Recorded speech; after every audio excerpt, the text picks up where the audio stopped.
Oh, Jésus est au contrôle. Au contrôle. Oh, Papa est au contrôle. Au contrôle. Oh, Jésus est au contrôle. Il est au sol, oui.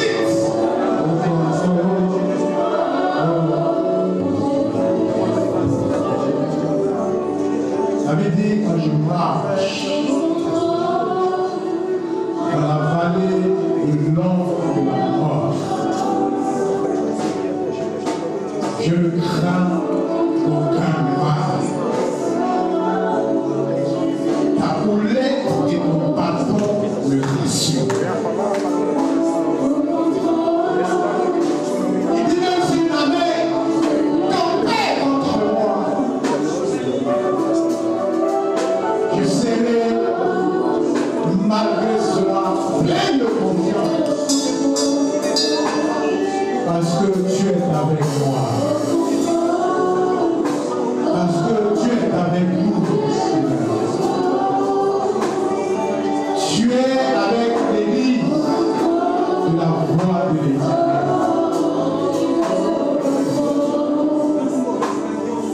Il n'a pas dit que tu coulerais, il n'a pas dit que tu semblerais, il a dit allons de l'autre bord. Église, je veux que tu chantes avec moi ce matin, s'il te plaît. Connecte-toi au Saint-Esprit, s'il te plaît. Il n'a pas dit que tu semblerais, il a dit allons de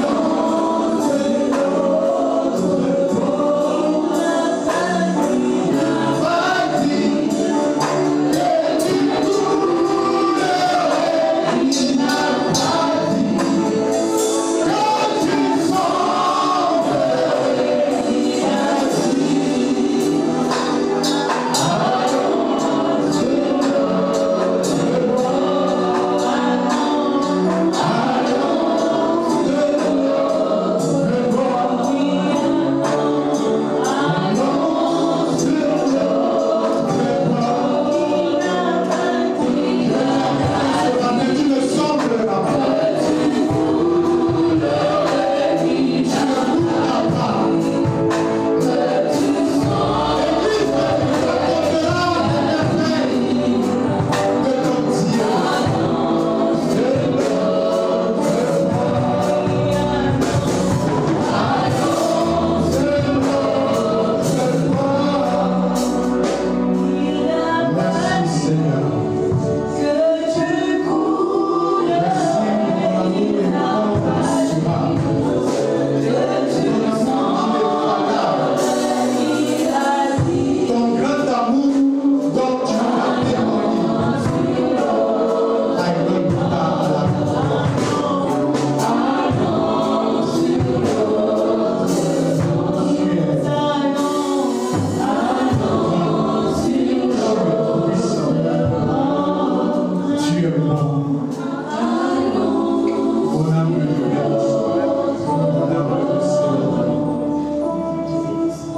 L'âme de l'Église veut te bénir ce matin. Toi, tu nous fais tant de bien, Seigneur. Nous sommes là pour te rendre des hommages. Nous sommes là, Seigneur, ce matin encore pour te dire merci. Des actions de grâce pour ta fidélité. Pour des grâces excellentes assurées dans nos vies témoignent. Seigneur, nos vies en témoignent. Nous sommes un témoignage Merci d'être là. Merci de nous soutenir. Merci de nous secourir, Jésus de Nazareth. Ton nom est grand parmi les nations.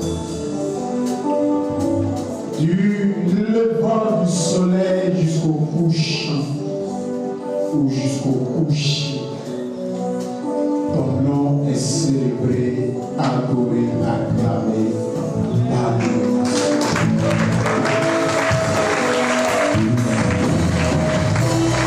Parce que tu es le véritable Dieu.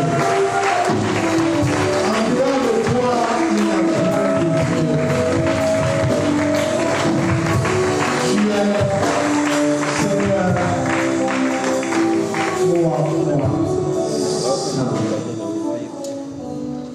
et que ta sainteté inonde nos vies ce matin encore.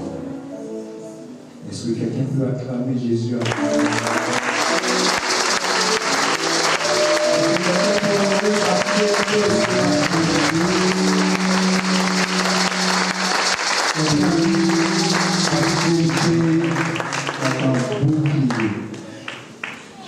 Alléluia.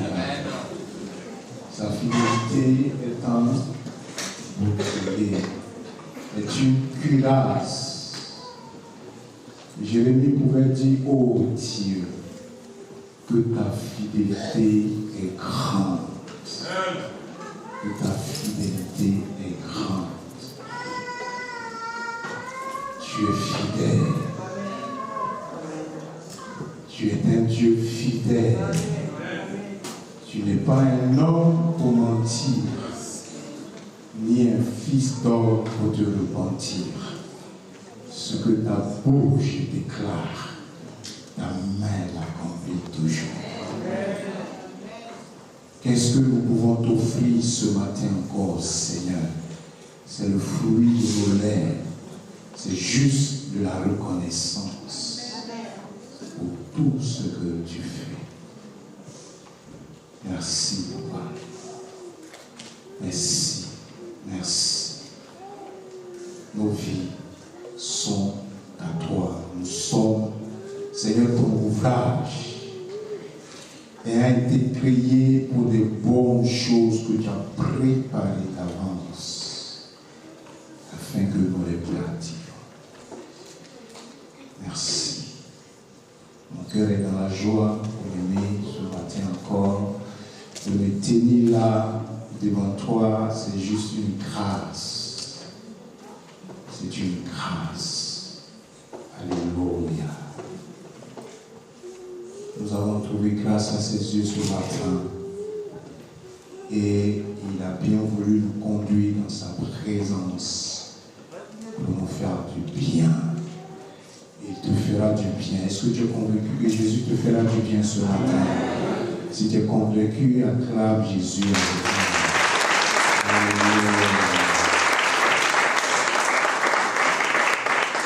Merci Saint-Esprit. Je vais aller doucement ce matin parce que je sens la présence de Dieu.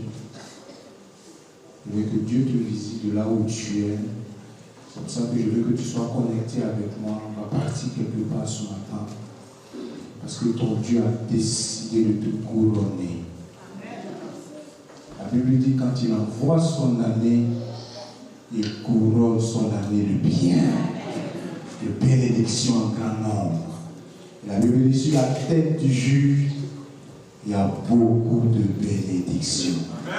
Sur ta tête ce matin, je vois beaucoup de bénédictions.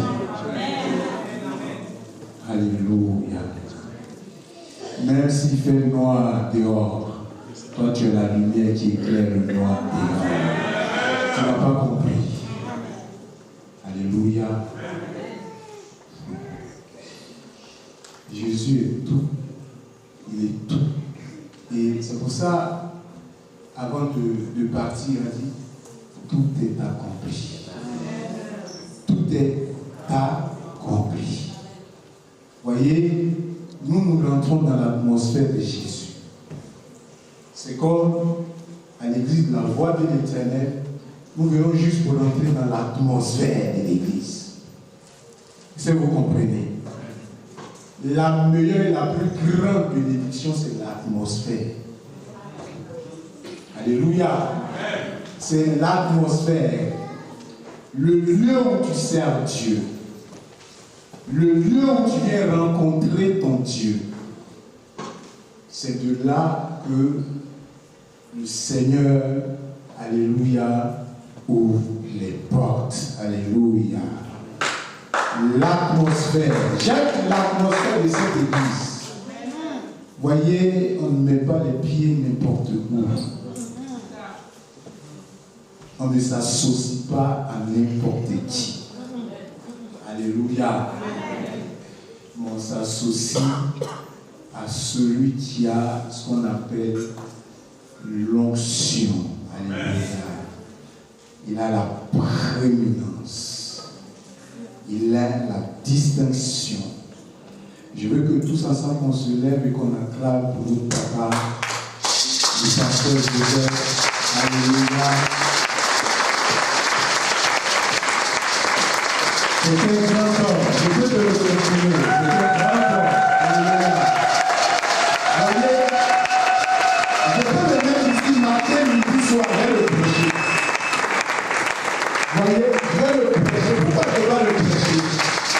Parce que je suis convaincu, alléluia, que dans cette église, tu es béni. Tout simplement. De par son canal. Alléluia. On peut aussi acclamer pour le pasteur Duvet.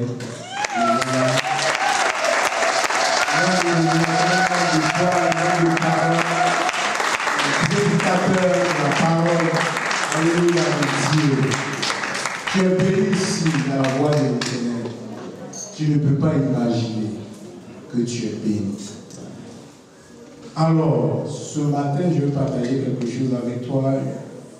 Je vais entrer dans la pensée du Père. Alléluia. Il a institué un thème pour le programme qui est le rendez-vous du 3e jour. Le rendez-vous du 3e jour. C'est tellement vaste, il y a beaucoup de choses à dire, mais je vais survoler. Je vais, comment dirais-je, passer dessus, parce que je sais qu'il a déjà déclaré des paroles fortes, il t'a déjà béni, il a déjà, comment dirais-je, sécurisé ta vie, ta maison, tout ce que tu as est en sécurité. Mais je veux aussi apporter mon petit grain de sel ce matin pour te parler selon la pensée de Dieu par rapport à tout ce que tu as reçu durant tout ce mois d'octobre. Alléluia. Tu as reçu, il faut que tu gardes ce que tu as reçu. Alléluia. Seigneur, je te rends grâce, je te dis merci. Que ma bouche, ta bouche, viens et parle. Seigneur, toi-même au travers de moi, que ma chair se taise et que ce soit toi qui parles à ton peuple. Sème une graine dans le cœur, Seigneur, qu'elle porte du fruit et qu'il soit, Seigneur, des personnes distinguées à tous égards, au nom de Jésus. Alors, le thème, c'est le rendez-vous du 3e jour. Moi, mon sous-thème, c'est la sagesse infiniment variée de Dieu. Alléluia. La sagesse infiniment variée de Dieu. Alors, je vais aller très vite, parce que le temps est parti. On va prendre Éphésiens chapitre 3, du verset 1 à 10. Éphésiens chapitre 3, du verset 1 à 10. Tu lèves les mains vers les cieux, je te donne mon cœur, je dirai et à mon âme, tu es Dieu de tout. À cause de cela, moi, Paul, prisonnier de Jésus-Christ, pour vous, païens, si du moins vous avez appris quelle est la dispensation de la grâce de Dieu qui m'a été donnée pour vous, c'est par révélation que j'ai eu connaissance du mystère sur lequel je viens d'écrire en peu de mots. En les lisant, vous pouvez vous représenter l'intelligence que j'ai du mystère de Christ. Il n'a pas été manifesté aux fils des hommes, aux autres générations, comme il a été révélé maintenant par l'Esprit aux saints apôtres et prophètes de Christ. Ce mystère, c'est que les païens sont cohéritiers, forment un même corps et participent à la même promesse en Jésus-Christ par l'Évangile. Donc j'ai été fait ministre selon le don de la grâce de Dieu qui m'a été accordé par l'efficacité de sa puissance.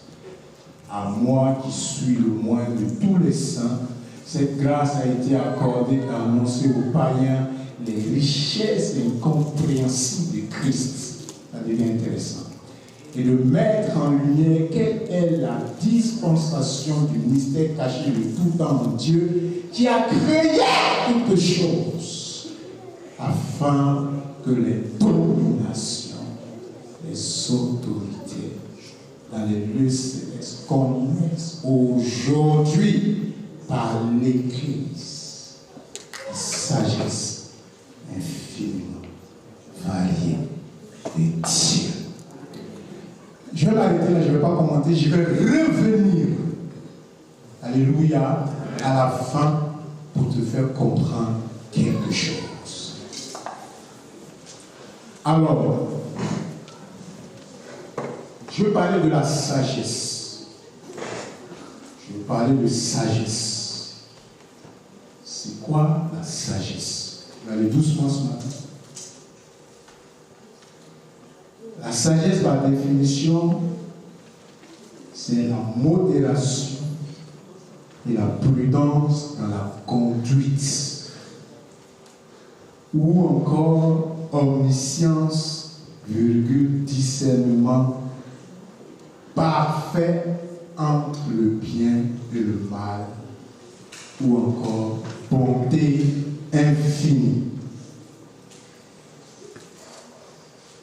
Pourquoi parler de sagesse? Parce que nous avons beaucoup reçu. Voyez, les enfants de Dieu aujourd'hui pensent que Dieu n'est pas capable. Et souvent, quand je nous vois en train de prier, demander à Dieu, avant je le faisais, mais j'ai souvent mal. Vous voyez, quelqu'un veut se marier, par exemple, et il dit à Dieu, donne-moi une femme. Ou quelqu'un cherche un travail, il dit à Dieu, donne-moi un travail. Vous savez, il y a une servante de Dieu que j'ai écoutée, une servante de Dieu au Congo, qui est mariée à un grand homme de Dieu. Et puis, elle était dans l'église, elle servait Dieu avec cet homme. Et un jour, ils étaient dans le même groupe musical. Et l'homme de Dieu n'était pas encore homme de Dieu. Il va venir vers la sœur pour chercher à cheminer avec elle. Vous savez ce qu'elle a dit? Elle a dit, ce n'est pas le fait que le frère soit venu vers elle qui l'a interpellée. Mais elle a compris une chose, elle s'est dit, je vais être l'épouse d'un serviteur de Dieu. Qu'est-ce qu'elle a fait? Elle est allée devant le Seigneur. Elle a dit, je comprends maintenant. Même si ce n'est pas lui, mais celui que tu vas me donner, c'est un serviteur de Dieu. Père, brise-moi. Brise-moi. Permets que je sois une épouse et que je sois pas une pierre d'achoppement pour le ministère de mon futur. Alléluia. Est-ce que quelqu'un me comprend ce matin? Souvent, quand on prie, on demande à Dieu, donne-moi un mari, donne-moi une femme.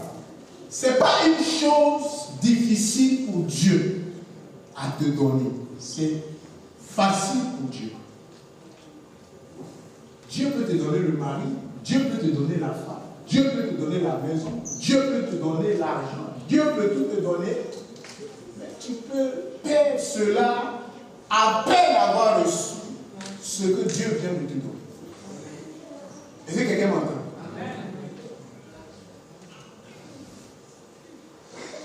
On demande la sagesse à Dieu en toutes choses. Amen. Voyez, je vais survoler un peu avant d'avancer. Je vais te parler d'une femme qui était à Bethléem en Judée. Je crois que papa nous a déjà prêché là-dessus. Qui veut dire maison du pain. Et voici qu'une famille plutôt va surgir dans le pays. Elle va prendre son mari et ses deux fils, ils vont aller séjourner à Moab. Alléluia. Arrivée à Moab, elle va perdre son mari, elle va perdre ses deux fils. Et elle va apprendre que son pays a été visité. Qu'est-ce qu'elle fait? Elle retourne dans son pays. Alléluia, dans sa maison, la maison de son père. Mais elle avait deux belles sœurs, alléluia, qui étaient là. Elle va dire à ses belles sœurs, retournez chacune dans la maison de votre papa, dans votre pays. Et je ne suis plus à mesure de vous, comment dirais-je, d'enfanter plutôt. Et même si aujourd'hui, j'arrivais à enfanter, est-ce que vous allez attendre que l'enfant soit grand pour l'épouser? Même si le Seigneur vient me visiter aujourd'hui, visite ma bassesse, et que je mette un fils au monde, est-ce que vous allez attendre à ce qu'il grandisse pour l'épouser? Je demande à chacune de retourner dans sa maison. Et la parole qu'elle va donner, alléluia, c'est cette parole qui m'a interpellé. Elle dit, Naomi dit, que l'Éternel vous fasse trouver du repos dans la maison d'un mari. Elle n'a pas dit que l'Éternel vous donne un mari, mais que l'Éternel vous fasse trouver du repos dans la maison d'un mari. Tu peux avoir le mari ou la femme, mais tu peux ne pas avoir le repos. Est-ce que quelqu'un comprend? Dieu peut te donner le mari. Dieu peut te donner le travail que tu veux aujourd'hui. À l'instant même que tu l'as reçu, tu peux le perdre. Par manque de sagesse. Alors, vous savez, en termes de sagesse, c'est la seule chose quand on demande à Dieu. Il ne réfléchit pas et puis te donne. Est-ce que quelqu'un me comprend? C'est la seule prière où Dieu ne cogite pas, où Dieu ne réunit pas son conseil et puis te donne. Jacques chapitre 1, verset 5. La sagesse. Je vais te parler de sagesse ce matin parce que tu as appelé à manifester la sagesse infiniment variée de Dieu. C'est le but de notre appel. Voyez, la Bible dit que Dieu dit, Jésus dit, moi je fais de grandes choses, mais vous en ferez de plus grandes. Dans la pensée de Dieu, le fait qu'il t'appelle, c'est d'accomplir de grandes choses. Jacques chapitre 1, verset 5. Oui. Si quelqu'un d'entre vous manque de sagesse, qui la demande à Dieu qui donne à tous, simplement, sans reproche, et elle lui sera accordée. Voyez, il donne simplement sans chercher à comprendre. Pourquoi Dieu donne la sagesse sans chercher à comprendre? Alléluia. Parce que la sagesse va t'amener à manifester la nature de Dieu. Alléluia. Ça va t'amener à manifester la nature d'Élohim, le caractère de Dieu. Alléluia. La sagesse va créer la distinction, la démarcation. L'Église, nous sommes dans le temps où nous devons maintenant quitter dans, comment dirais-je, dans l'agitement, l'agitation. Nous devons devenir une Église sage, intelligente. Parce que les temps sont mauvais. Nous devons user de sagesse.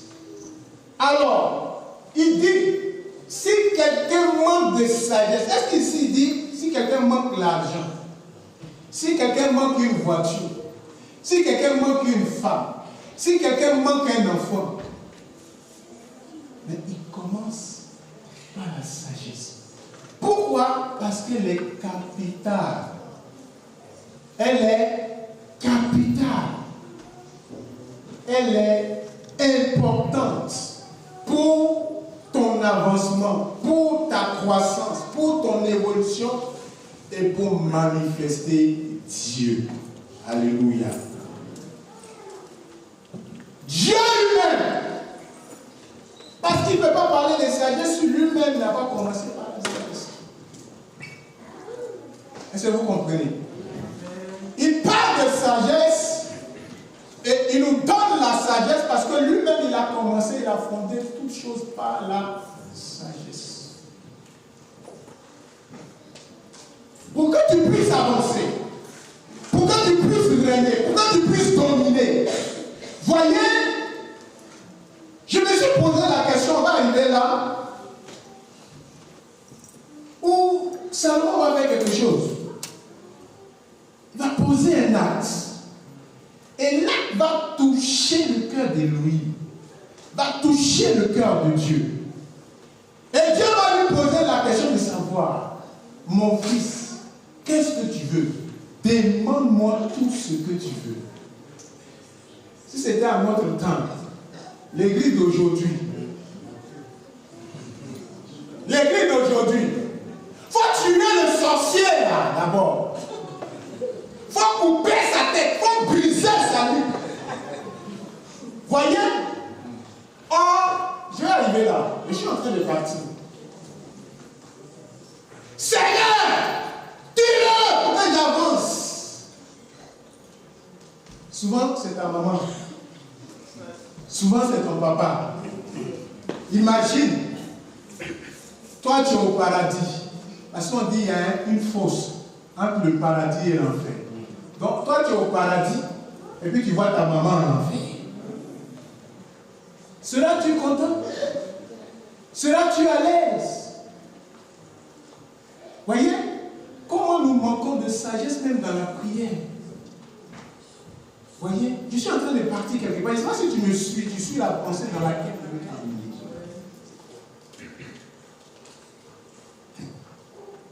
Si c'était à nous que Dieu dit, on a jeûné pendant un mois. Là, le ciel ouvert. Dieu te l'a su ce matin, il est ouvert.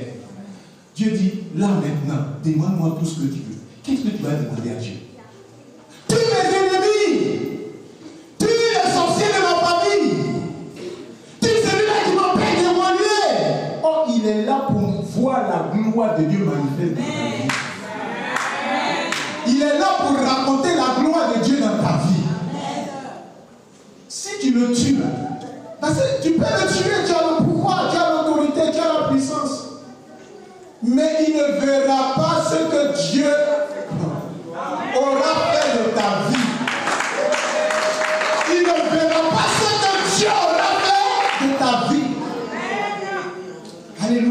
Or, il doit voir. C'est-à-dire qu'il doit contempler. Il doit être un acteur de ton avancement, de ton progrès, de ta bénédiction. Alléluia. La sagesse, nous en avons besoin aujourd'hui. L'Église d'aujourd'hui a besoin de sagesse. Et le mot grec qui définit la sagesse veut dire Sophia. Est-ce qu'il y a quelqu'un qui s'appelle Sophia ici? Sophia. Si Dieu me fait la grâce de lui donner une fille, je lui donnerai le nom de Sophia. Sophia veut dire sagesse. La sagesse. Et on nous parle d'une sagesse infiniment variée. C'est-à-dire que la sagesse de Dieu, elle est multiple. Je peux te donner quelques définitions simples de la sagesse de Dieu, par exemple. Tu vas à l'hôpital, avec tous les scanners, tous les appareils de ce monde sophistiqués, on te passe dans le scanner, on ne voit rien. La maladie est là. Tu arrives à l'église, papa, je vais t'impose les mains. Tu reçois la guérison. Tu vas à l'hôpital, on refait le bilan, on ne trouve plus rien. Bien aimé, voici une sagesse infiniment variée de Dieu. Et c'est ça que Dieu veut que nous nous manifestons. C'est-à-dire, Dieu ne t'a pas créé. La Bible dit tel fils, tel père, tel fille, tel mère. La Bible dit, mon Père est puissant. Je suis dit, puisque tu agis, moi aussi, jusqu'à présent, j'agis. Dieu nous a appelés pour manifester en fait sa divinité sur la terre. C'est comme ça que Jésus a dit une chose. Depuis que je marche avec toi, tu veux encore voir Dieu. Si tu m'as vu, tu as vu Dieu. Si tu m'as vu, tu as vu Dieu. Dieu est en moi et je suis dans. Bien aimé, ne cherchons plus, alléluia, les choses que nous avons tous. Cherchons à les conserver. Alléluia.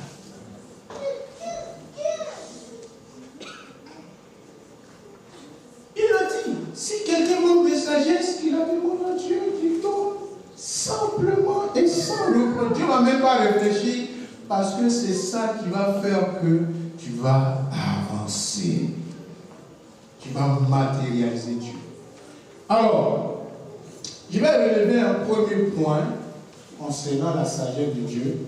Le premier point, alléluia, pourquoi Dieu exauce la prière de demande de sagesse sans reproche? Pourquoi? J'ai répondu tout à l'heure parce qu'il a fait toutes choses à sagesse. Ou commencer lui-même par la sagesse. On peut trouver ça dans Proverbe chapitre 3, verset 19. On va lire Proverbe chapitre 3, verset 19. Et puis, je vais t'emmener quelque part. Je suis en train d'aller doucement, doucement. Oui? Est-ce qu'on peut nous l'afficher, s'il vous plaît? Proverbe chapitre 3, verset 19. Proverbe 3. Je suis en train de parler de la sagesse. La sagesse. Oui. C'est par la sagesse que l'Éternel a fondé la terre. C'est par l'intelligence qu'il a fermé les cieux. Alléluia. Amen. C'est par la sagesse qu'il croit que l'Éternel a fondé la terre. Et que quand vous regardez toute cette beauté, toute cette splendeur, tout ce que nous contemplons, les nuages, les étoiles, alléluia. La Bible nous dit que jusqu'à aujourd'hui, il y a combien d'années, nous-mêmes on n'était pas encore nés et puis la terre existait, le ciel existait, toutes ces choses existaient. Alléluia. Et rien ne s'est encore écoulé. Mais la Bible dit que Dieu a fait toutes ces choses-là par la sagesse et par l'intelligence. Alléluia. Donc pour que nous puissions opérer, alléluia, même dans le domaine spirituel, Souvent là, je n'ai pas besoin forcément de rentrer en esprit en tant que prophète, de me mettre là. Non. Par l'intelligence, je peux te prophétiser. Je ne vais pas te prophétiser par rapport à moi, ma pensée, mais je vais te prophétiser par rapport à la parole de Dieu que je suis en train de prêcher ce matin. Alléluia. Donc lui-même, il a commencé par la sagesse. Il a fondé la terre et c'est par l'intelligence qu'il a fermé les cieux. Et je suis en train d'avancer. Mon deuxième point. Tout homme qui n'a pas accepté Jésus comme Seigneur et Sauveur personnel n'est pas sage. D'accord.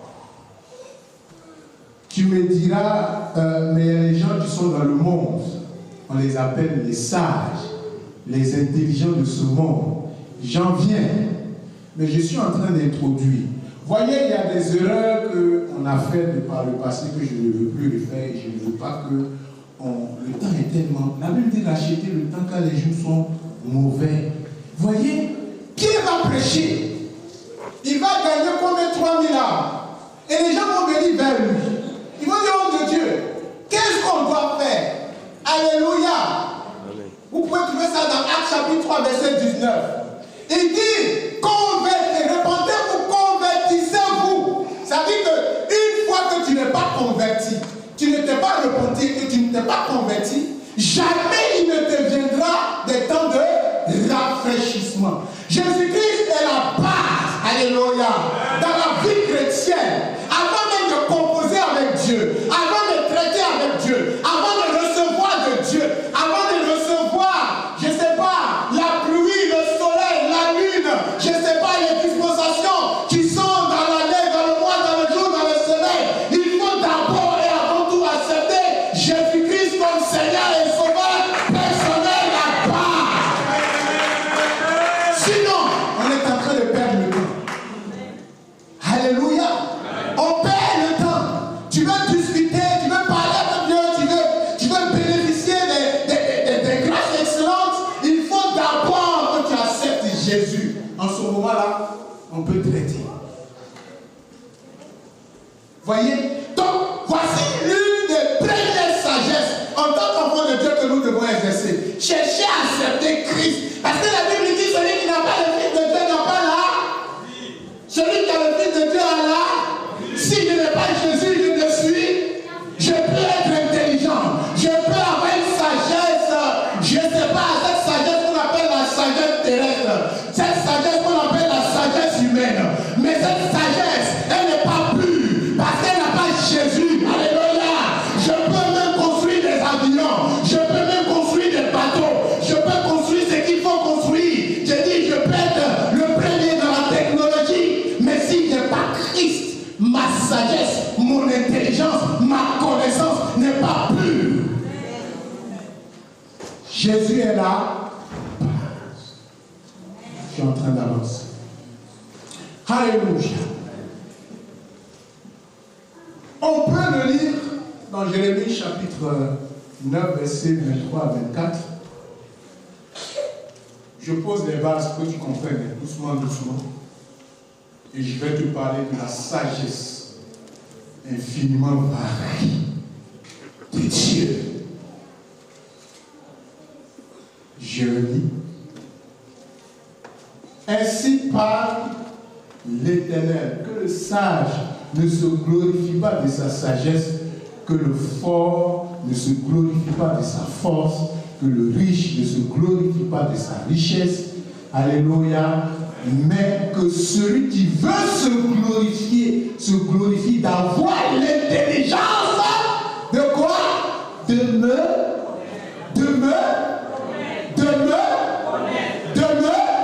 et de savoir que je suis l'Éternel. La base.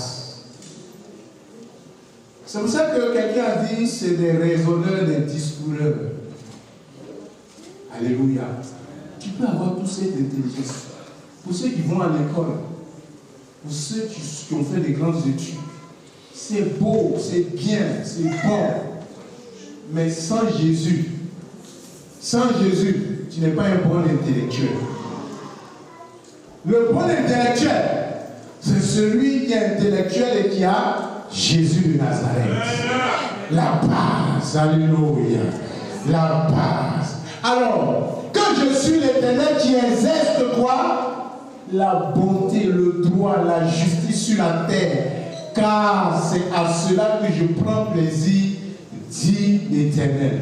Donc si tu ne l'as pas, alléluia, en d'autres termes, la bonté de Dieu ne sera pas ton partage. Si tu ne l'as pas, le droit ne sera pas ton partage. Si tu ne l'as pas, la justice sur la terre ne sera pas ton partage. Mais quand tu l'as, la Bible dit qu'il t'a justifié. Ma justification n'est pas par rapport à ma connaissance humaine. Ma justification, c'est par rapport à celui que j'ai accepté comme mon Seigneur et Sauveur personnel. Il m'a justifié. Tu ne peux plus le condamner. Jésus m'a justifié. Notre justification, c'est Jésus. Alléluia. L'église, la voix de l'Éternel est justifiée. Donc quand tu vas t'élever pour cette église, sa justification, le droit crie depuis le ciel. Jésus, notre fondement. Amen. Jésus, notre sous-bâtiment. Jésus, notre force. Amen. Il est élevé au-dessus de toutes choses. Alléluia. Souvent, j'essaie de comprendre un peu parce qu'on a peur très souvent et puis on fait les zéros de Satan dans l'église. Peut-être que c'est mon niveau. Mais quand j'ai fouillé les Écritures, j'ai compris que Satan n'est plus rien. Quand on lit Apocalypse, on dit qu'il combattit le diable. On ne dit pas le diable, on dit le dragon. Alléluia. Il combattit le dragon.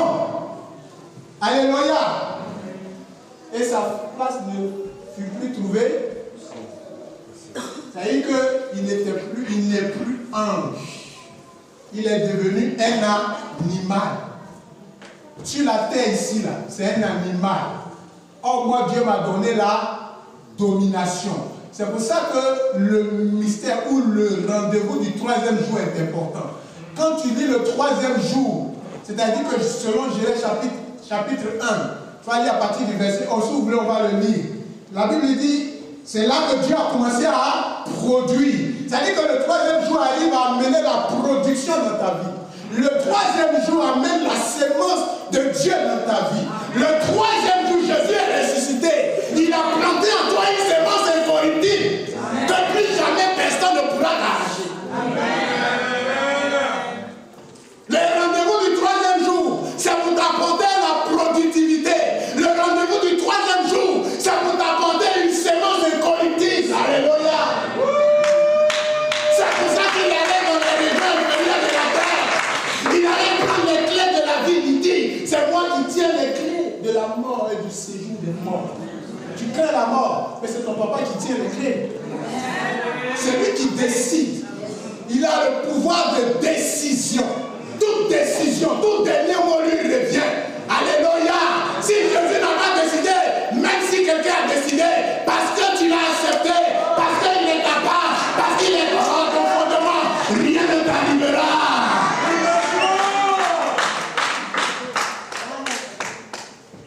Jésus, la sagesse. Alléluia. Église, je vais t'amener à avoir de la souffrance. Voyez, on nous dit, il est comme un ange de lumière. Mais il n'est plus ange de lumière. Mais la Bible dit, ne vous y trompez. Toute grâce excellente, tout don nous vient d'en haut, du Père des Lumières, en qui il n'y a ni ombre de variation. Qui est le Père des Lumières? Qui est lumière ici?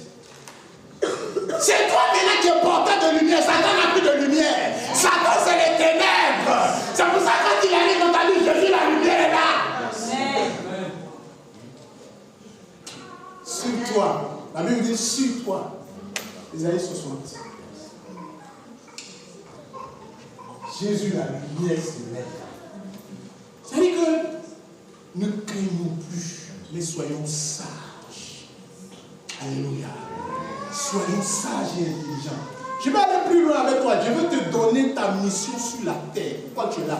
Là, je suis en train de partir. C'est-à-dire que je vais doucement pour t'amener à comprendre pourquoi tu es là, pourquoi on est venu ici, pourquoi on est venu sur cette terre, qu'est-ce qu'on est venu faire en France, qu'est-ce qu'on est venu faire dans ce monde, quelle est notre part, pourquoi Dieu nous a choisis, pourquoi depuis le sein de notre maman, il nous avait déjà consacré, établi. Il y a un but capital. Alléluia. Un but capital. Où tu es là, tu es un danger dans le camp des hommes. Pendant le temps de jeûne que papa a institué, des gens dans ma vision sont venus m'attaquer. Tranquille. Mais quand tu me touches, tu consumes. Je voyais des gens simplement me toucher, ils consumaient, ils prenaient feu. Et moi, j'observais, je regardais, je dis waouh, tu ne sais pas qui tu es. Tu n'as pas encore compris que tu étais un danger. N'aie pas peur d'eux. Alléluia. N'aie pas peur. N'aie pas peur. Marche dans l'assurance. Car tu es un Dieu. Alléluia. Il n'est pas mort. C'est pour ça qu'il a fait l'expérience. Il a fait l'expérience. Il a fait l'expérience. Voyez, Jésus est venu vivre le système. Il est venu vivre ce que tu vis. Oh, il a mangé, on l'a lavé comme toi. Alléluia. Mais il était Dieu. Il connaît ton besoin. Il connaît ta situation. Il connaît ce qui mine ta vie. Mais il dit, si quelqu'un manque de sagesse, qu'il la demande à Dieu, tu lui donneras simplement. Et sans reproche. Parce que ça va t'emmener quelque part. Voyez, je vais avancer pour que tu puisses comprendre et puis je vais terminer. Alléluia. En 20 minutes, je termine. Alléluia. On prend 1 Roi 3. On va lire à partir du verset 1.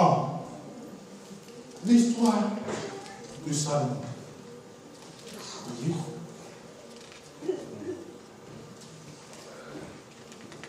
La base. Jésus. La base. La base. Il est le chef. Il est le fondement. C'est ça Paul dit. Quand quelqu'un vient poser sa pierre, qu'il considère le fondement qui avait été déjà établi. Qu'il ne vienne pas poser un autre fondement, à savoir Christ. C'est le fondement de la terre. Alléluia. C'est Christ qui tient la terre. Et quand je parle de Christ, je parle de toi parce que tu es petit Christ. Tu es appelé chrétien, tu viens dire petit Christ. Tu es Dieu en miniature sur la terre. Il dit, j'avais dit que vous êtes des dieux, mais cependant vous mourrez. Pourquoi on arrive à mourir? C'est parce qu'on ne connaît pas notre identité. Je ne peux pas demander ce que j'ai déjà. Je ne peux pas demander ce que mon papa m'a donné. Ça est en moi, mais je dois fructifier. Je dois garder cela. Je dois porter cela à la connaissance de ceux qui ne connaissent pas mon Dieu. Amen. Et puis je vais vous donner mon témoignage. Quelqu'un qui est mort, on a ressuscité. Donc, sorcier même pas. Tu dis un jour, mais si tu vas fuir, bien aimé, l'onction qui est sur la vie de cet homme ne dit pas. Je vous parle de quelque chose. L'onction, c'est l'atmosphère. C'est-à-dire que, allez, moi je suis allé dans une assemblée, une parenthèse. J'étais à la prison, je ne priais plus, je cherchais une orientation, je cherchais un nom. Quand je prie dans Paris, là, homme de Dieu, je vois les ténèbres. Je dis, comment je prie dans une ville, je prie pour beaucoup d'églises, des hommes de Dieu sont là, il y en a plein.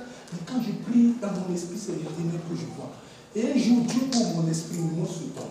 c'était un combat, c'était vraiment un combat.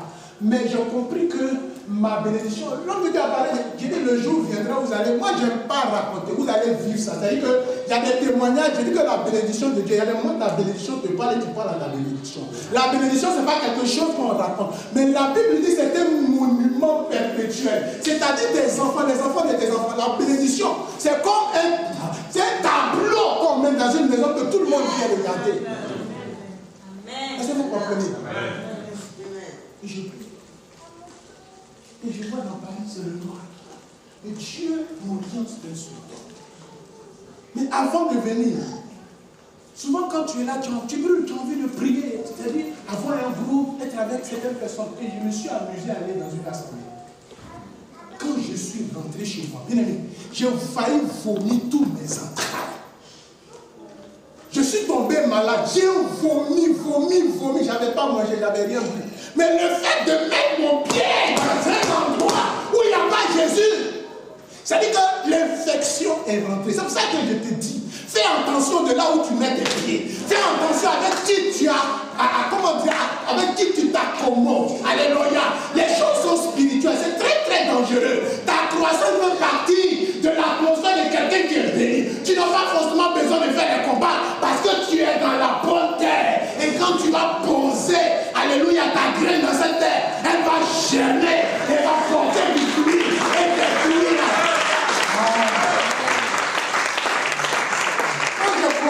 Je peux rester toute une journée en train de le prêcher. Il ne faut pas être jaloux. Mais si tu es jaloux, un moment va venir, je vais le prendre. Je vais me l'accaparer. Alléluia. Parce que, alléluia, la Bible dit, notre bien-aimé Jésus se distingue parmi 10 000. Pourquoi il se distingue parmi 10 000? Parce que lui est guéri. Les autres dieux ne guérissent pas. Alléluia. Parmi 10 000, on le reconnaît. Parce qu'il est la lumière. Parce qu'il donne le mariage, parce qu'il donne l'enfantement, parce qu'il restaure, parce qu'il élève, parce qu'il délivre, parce qu'il change, parce qu'il transforme, parce que rien ne lui est impossible. Combien d'années on a traîné derrière les autres dieux? On a vu quoi?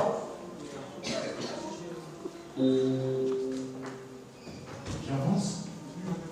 Je vais arrêter. Alors, il y a deux sortes de sagesse. Beaucoup d'autres vont trouver plusieurs, mais moi j'ai deux sortes de sagesse. La sagesse qu'on appelle la sagesse d'en haut. Et la sagesse qu'on appelle la sagesse de la terre. Comprenez? Parce que, je vais te parler bien de ça. En Christ, il n'y a pas de milieu. Ça veut dire que il n'y a pas ici dans la politique, il y a à gauche et à droite, mais il y en a qui sont au milieu. Mais dans notre parti politique, là, il n'y a pas de milieu. Soit tu es de l'autre côté, soit tu es en Christ. Une fois tu es en Christ, tu es en Christ. Mais si tu vas de l'autre côté, tu veux clocher de l'autre côté, tu n'es nulle part. Et tu n'as aucune protection. Notre milieu, notre Dieu, notre, comment dire, prospérité, notre vie, tout ce que nous désirons, nous voulons obtenir, est en Christ. Alléluia. C'est en Christ que nous avons la victoire assurée. La sagesse dont je vais te parler, c'est la sagesse d'en haut. Cette sagesse qui va faire que toi, bats-toi. On est en train de dire même les dominations que tu crées. Les autorités. Et puis il n'a pas dit demain, il n'a pas dit après-demain, il n'a pas dit hier. Il dit aujourd'hui que par toi, par l'Église, par ses serviteurs, par ses prophètes, par ses enfants, ils connaissent, il n'a pas dit ils connaîtront.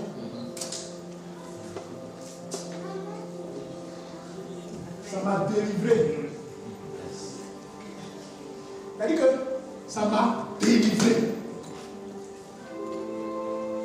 Qu'est-ce que je dois désirer? Je parlais de Salomon. On va descendre, on va aller vite. Mais sur ça. Voyez, bien même qu'il n'était pas dans la volonté de Dieu. On dit qu'il s'alliait à une Égyptienne. Il allait marier une Égyptienne. Mais ça n'a pas empêché Dieu parce que Dieu avait un programme établi avec Salomon. Alléluia. On connaît comment. Voyez comment. Regardez. Uri était marié à Bathsheba, la maman de Salomon. Mais quand tu regardes bien, tu comprends qu'elle n'était pas à la hauteur. C'est-à-dire que Uri n'était pas à la hauteur de Bathsheba. Bathsheba s'est contentée d'un simple soldat. Or, son mari, dans le monde spirituel que Dieu lui avait assigné, c'était un roi.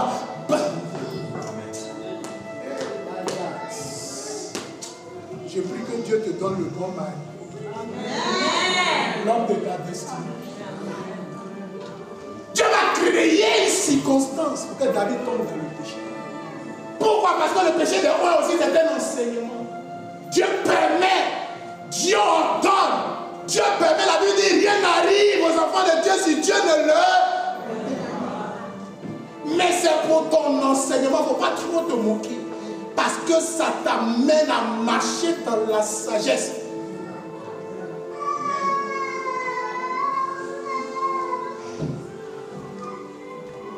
Alors, la sagesse d'en haut, on va lire ça. Je vais vous laisser la sagesse parce qu'il y a deux sagesses. Il y a la sagesse terrestre qui est humaine. La Bible dit qu'elle est diabolique. Vous voyez, avec que sans Christ, tout ce que tu fais est diabolique. Ce n'est pas moi qui le dis, c'est la Bible qui le dit. Alléluia. On va aller dans Jacques chapitre 3, verset 17. Et puis je vais clôturer. Parce qu'il est l'heure. Alléluia. On se voit parce que le temps nous est imparti.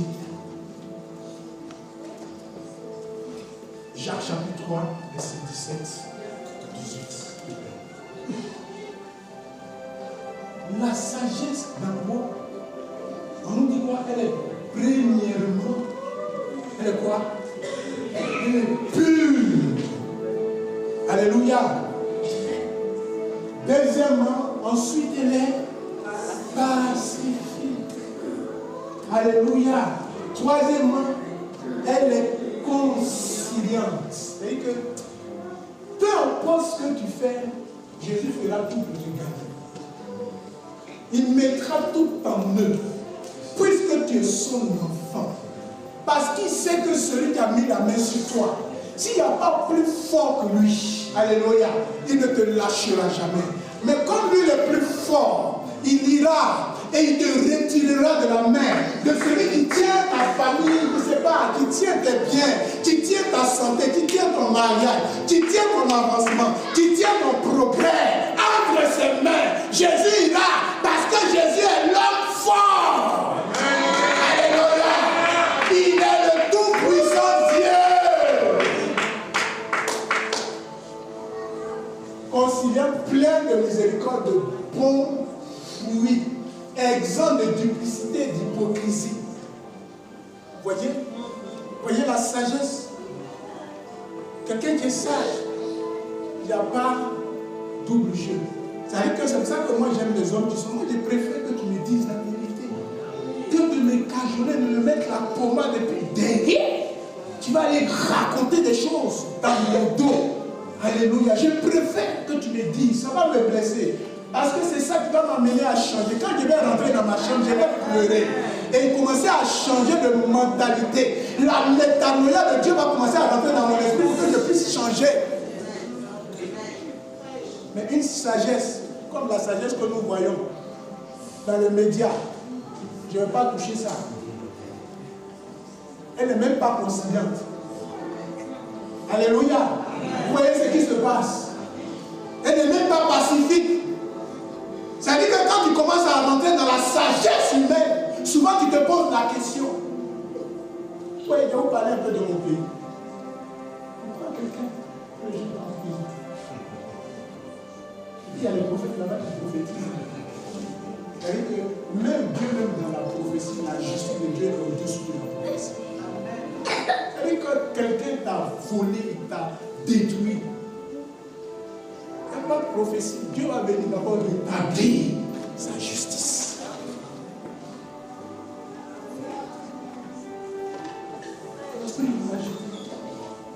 l'a accusé de tout.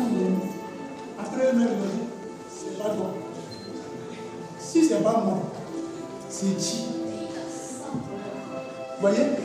Maintenant, il arrive dans la nation, il y a des gens qui se lèvent. Non, Dieu t'a. Oui, est-ce que lui, il était bon? C'est un homme. Mais puisque lui, on a dit que parce qu'il était avec Dieu, on l'a dégagé. Le nom d'Élohim, le Dieu que moi je connais, son nom ne sera pas prononcé en vain. Élohim a rétabli sa justice. Après sa justice, il va le dégager. Mais le nom de Dieu sera restauré. C'est pour ça que je déclare. Dans ta vie, le nom de Dieu sera toujours restauré. Parce que tu portes le nom de Jésus, le nom d'Élohim sera toujours restauré.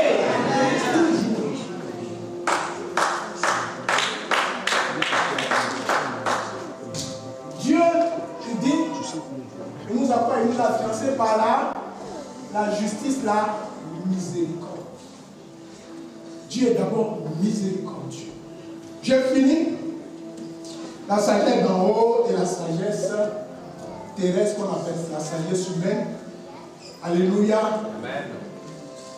Et comment être sage? Ça, je n'ai pas besoin de me tracasser comme ça. Si je marche avec un seul, je suis sage. J'ai vu l'homme. Il est sage. Je m'approche, je fais du sang. Si je marche avec un insensé, mais je deviens insensé. Mais toi-même, tu vois que le monsieur là, c'est un insensé. Mais tu t'en vas là-bas. Tu vas chercher la folie. Alors, il dit que celui qui fréquente un sage devient sage. Alléluia. Si je fréquente quelqu'un qui prie, je vais améliorer ma vie de prière. Si je fréquente quelqu'un qui jeûne, mais je vais augmenter en puissance. Amen. Si je fréquente quelqu'un qui est dans l'infidélité, qui est sur Facebook en train d'insulter matin, midi, soir, mais je vais devenir un insulteur public. Alléluia. Alléluia. On n'a pas besoin, c'est des choses simples. J'ai vu, alléluia. Quand Jacob dit non, je l'ai vu, c'est lui qui tient ma bénédiction.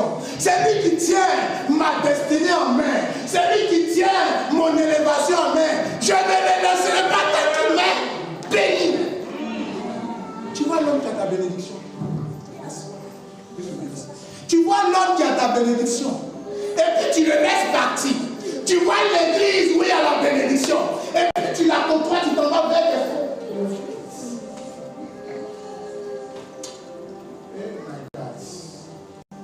Bien-aimé, ce matin, je vais t'exhorter plutôt à marcher selon la Sophia de Dieu. Commence à te baptiser. Dis, je m'appelle Sophia. Je m'appelle sagesse. Si ton nom, on nous a parlé du mystère du nom. Ce n'est pas le corps, mais c'est le nom qui impacte nos vies. Alléluia. Le nom qu'on t'a attribué, c'est le nom qui amène l'ennemi à avoir ce qu'on appelle un droit légal. Une réclamation. C'est pour ça que Jésus dit, le prince du monde éternel va aller maintenant. Bien. Quand il va arriver, il va trouver chez moi ce qui lui appartient. Rien du tout. Alléluia. Amen. Je vais terminer. Je vais revenir encore.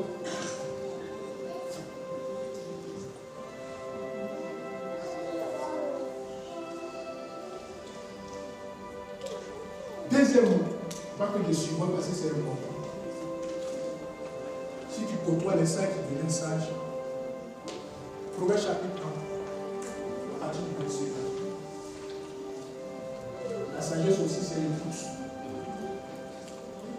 C'est ce que tu fais. Je t'exhorte à être assidu à l'église. Je t'exhorte à avoir une couverture spirituelle. Je t'exhorte à avoir une assemblée. Je t'exhorte à avoir une communion fraternelle. Parce que la sagesse, elle est, pour que tu augmentes en sagesse, il faut que tu... Oh, la foi vient de ce qu'on entend.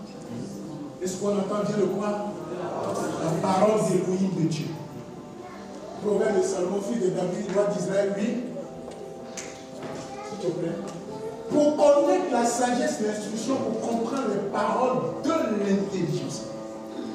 pour recevoir des leçons de bon sens, de justice, d'équité, de droiture, pour donner au simple discernement au jeune homme de la connaissance et de la réflexion. Que le sage écoute. Alléluia.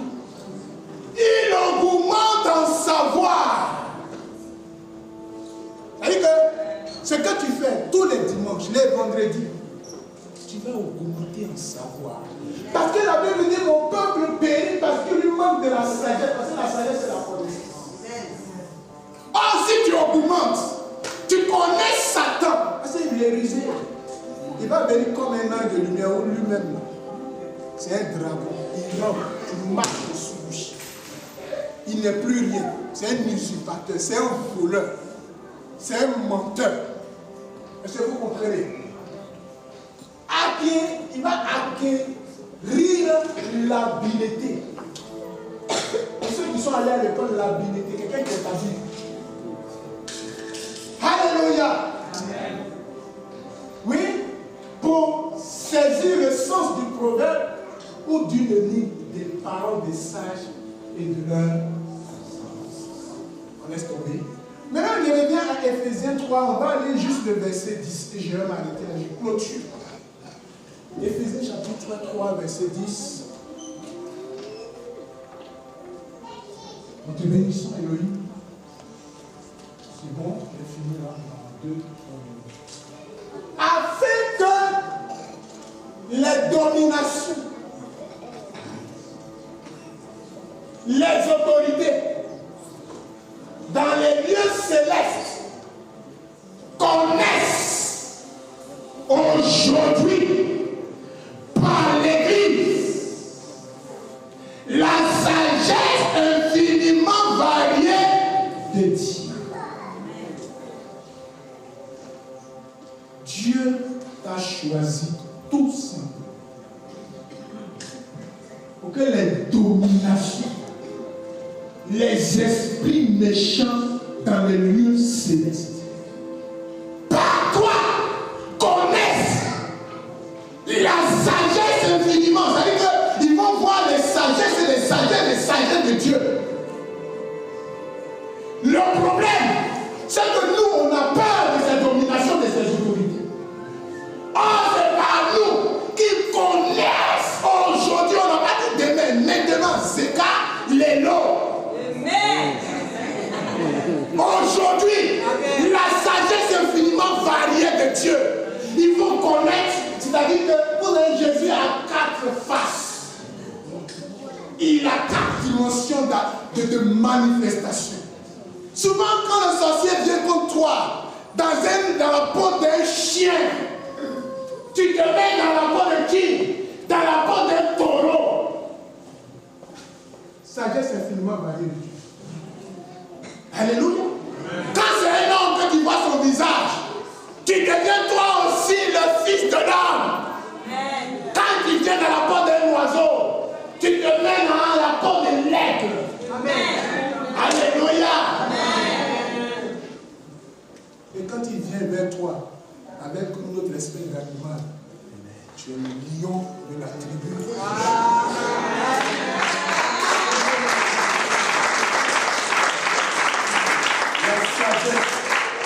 Elle n'est pas dans le monde.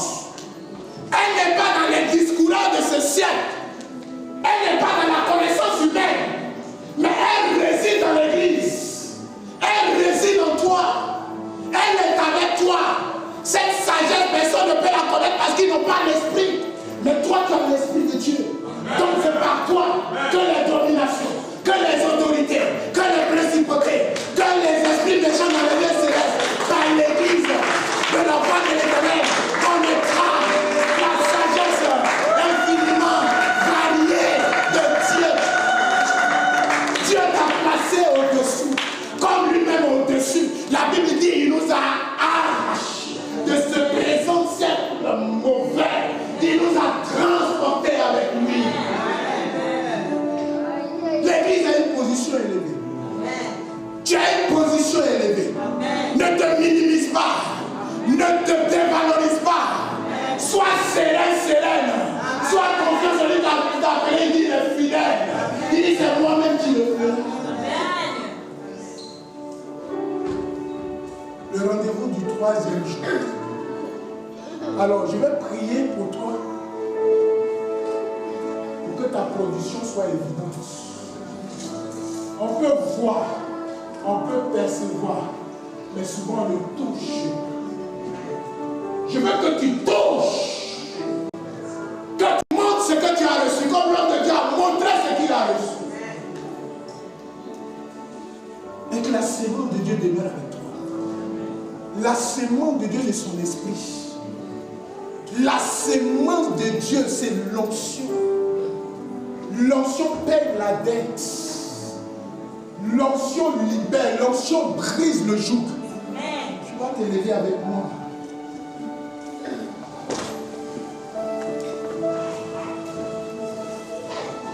Sagesse,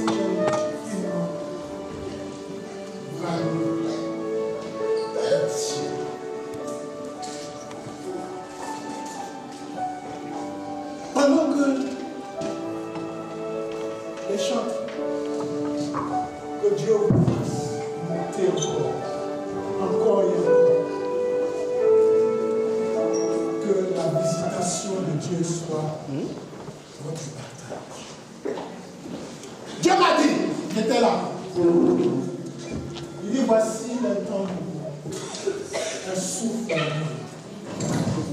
C'est pour ça que je t'ai parlé de sagesse, pour que tu gardes ce souffle. Quand on parle de souffle, sans le souffle, il n'y a pas là. L'homme était quoi? Il était une forme. Il n'y avait pas de vie. Il y avait du souffle. Et le souffle de Dieu est en toi. C'est pour ça qu'on a institué ce programme, le rendez-vous du 3e jour.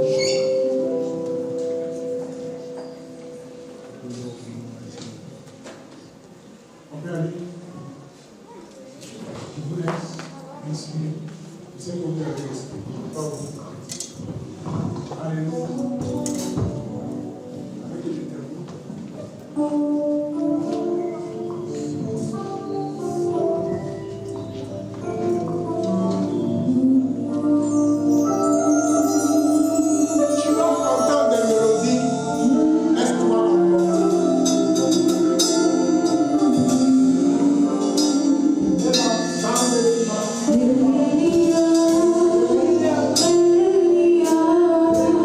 Hallelujah.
Salomon n'a pas demandé de l'or.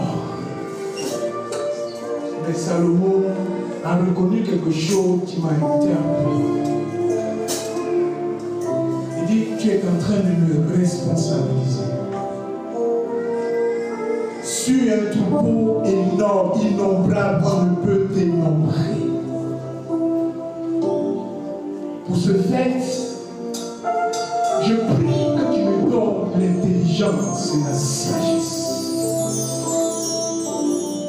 Je déclare cet après-midi, solennellement, que les écus des cieux sont sur toi et que la sagesse divine, que Dieu te donne un esprit de sagesse et de révélation au nom de Jésus. Sois considéré dans ton quartier, dans ton travail, dans ta maison, dans ton pays, dans ton église, dans ta maison, comme ça. Que Dieu accomplisse ses paroles, parce que Dieu ne passe pas pour parler, Dieu parle parce qu'il a déjà fait. Et je déclare cet après-midi, tu seras une marque de distinction en termes de sagesse, en termes d'intelligence, en termes de réflexion, en termes de connaissance. Que ta connaissance augmente pour les temps de la fin. Instruis un plus grand nombre. Merci Saint-Esprit pour l'Église, la voix de l'Éternel. Merci parce que cette sagesse est incarnée par notre Papa. Je disais à l'église de Villeneuve, Satan n'attaque jamais le peuple. Satan n'attaque jamais ceux qui sont autour du chef. Mais Satan attaque le chef. S'il a eu le chef, il a eu tout le corps. Je déclare que mon papa soit environné, gardé, protégé, vivé, imprégné de l'onction de sagesse et de révélation. Qu'il augmente en sagesse. Qu'il monte. Qu'il monte. Qu'il monte. Oh bien-aimé, l'esprit du prophète est soumis au prophète, sinon je le vois. Je vois la croissance. Je vois l'extension.